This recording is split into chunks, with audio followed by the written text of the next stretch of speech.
Any wide receivers that could fall to the end of the first round you would consider trading up for? So that's probably Emeka Egbuka, Matthew Golden. Those are the real popular ones. So those are the two. I mean, Egbuka makes a ton of sense in a Josh McDaniels offense. Like that is fits like a glove. Matthew Golden, I can certainly see in an offense that kind of prioritizes precision. He gives you some of that. He's a bit more explosive. The other guy I'll give you, and I don't know that he's going to fall this much, but if Luther Burden is still sitting there at like 20, 21, 22, that's maybe it's unrealistic, but he was pretty inconsistent last year. And there's some body language stuff you don't love from him on the tape last season. Hell of a player. And if he interviews well, there's this talk now that Matthew Golden is actually wide receiver too, which if that happens, right, you gave me Golden as one of the examples. Those are the top four guys. I don't think I'm missing anybody, right? If we're going to count Travis Hunter as kind of his own thing, which is sort of how I'm handling this draft cycle. I've called him he's the top Travis Hunter in the draft is how I've referred to him. It's Tet McMillan, Luther Burden, Emeka Egbuka, Matthew Golden. And then I think there's a clear drop off. I wouldn't even say that that's tier 1 and tier 2. I would say that's tier 1 to like tier 3. There really is no tier 2 this year.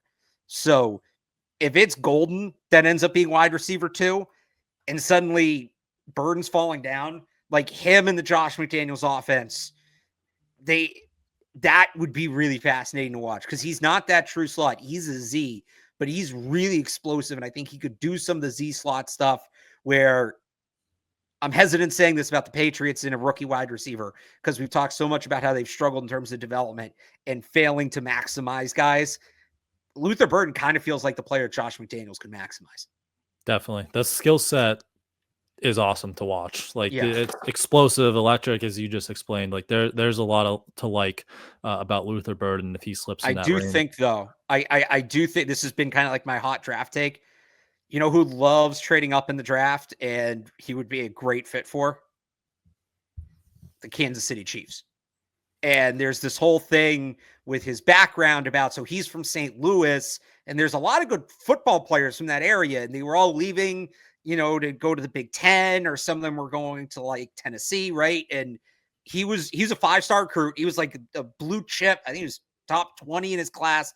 And he went to Missouri and there's a whole big thing about how like he made it cool. A bunch of other guys after him ended up staying in state and going to Missouri. So I know you're not drafting based off of this, but there is kind of that, if you're the Chiefs and you look at it, he's going to embrace that. He's going to a place where he's going to feel comfortable. Don't undersell that in getting that guy in that offense when he's going to kind of come in with some momentum.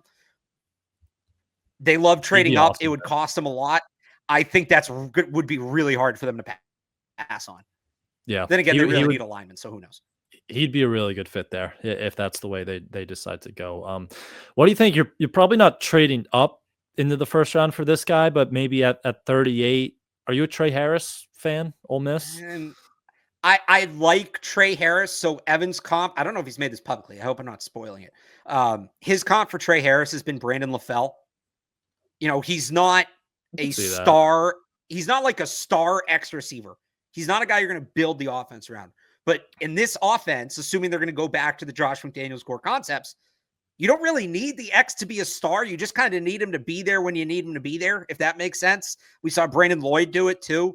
And that's what Brandon LaFell did. Like, he was a big option on the outside, and he was reliable. He wasn't amazing, but, as a third option to Edelman and Gronkowski, he certainly gave you something. And I think that's, stylistically, I think that Harris plays a little more physically, a little bit stronger than LaFell does. You got to go back to, Brandon LaFell in Carolina to really get it. But if they're going to get, and I don't know how they would get both of these guys, it would be kind of weird. But if they were going to get Luther Burden, right? Or let's say they take Travis Hunter at 4 as a receiver.